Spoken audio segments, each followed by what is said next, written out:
One shot, one chismis. Nakakapit ka na ba, Mars? Nakakabit na! Parang bukas mababarangay tayo. Ay, basta ako, wala akong sinabing pangalan. Oh, ito makatotohanan talaga to. Dahil pag may inuman, may chismisan. Akin na yung ano. Marimangga.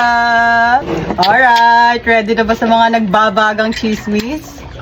Bes, wala na bang mas basag pa dito? Wala na, be. Isang urong ko pa matutuloy. Isang urong pa to. Hindi pa nagsisimula, may chismis na siya. Mamaya. Pulong-pulong ko dyan. Nagsisimula siya mag-chismis, wala pang shot.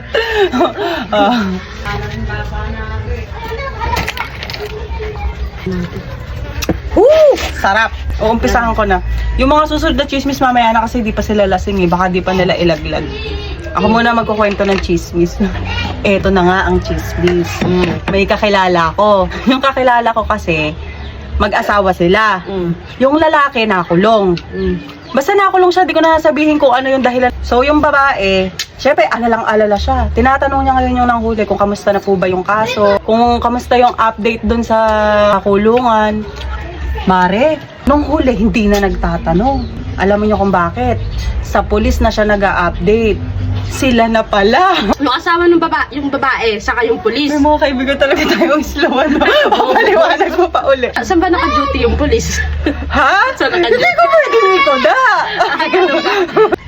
Pinanganak ako nung araw ng kagitingan. Yummy. Ano ulit chismis? Mamaya pa yung chismis. Ang sarap ng yelo. Okay lang yan. Okay lang yan. Okay lang yan.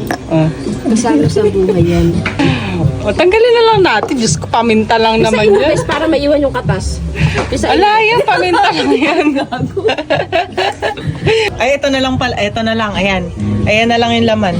Kasi pag hindi naman lasing, hindi naman kasi maglalabas ng chismis eh. One shot.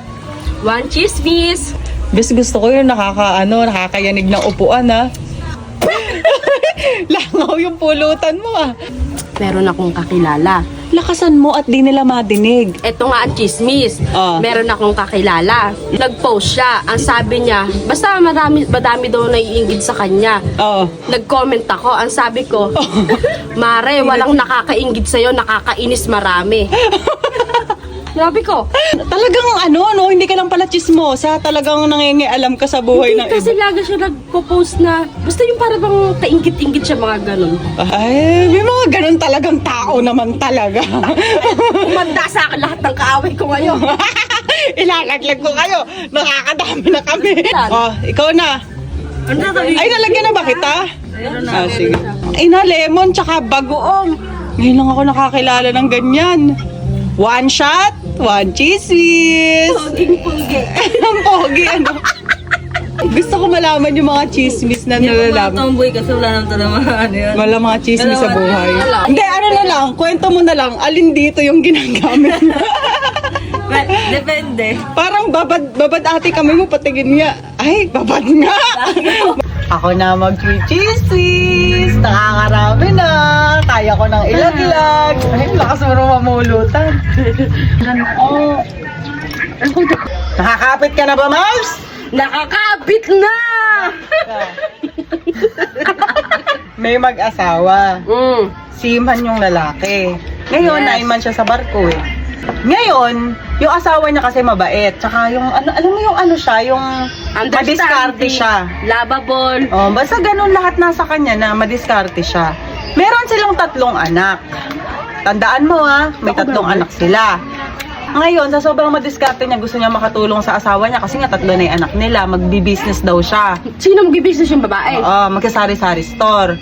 Ngayon sumampa na yung lalaki, yung seaman. Naiwan yung sari-sari store niya.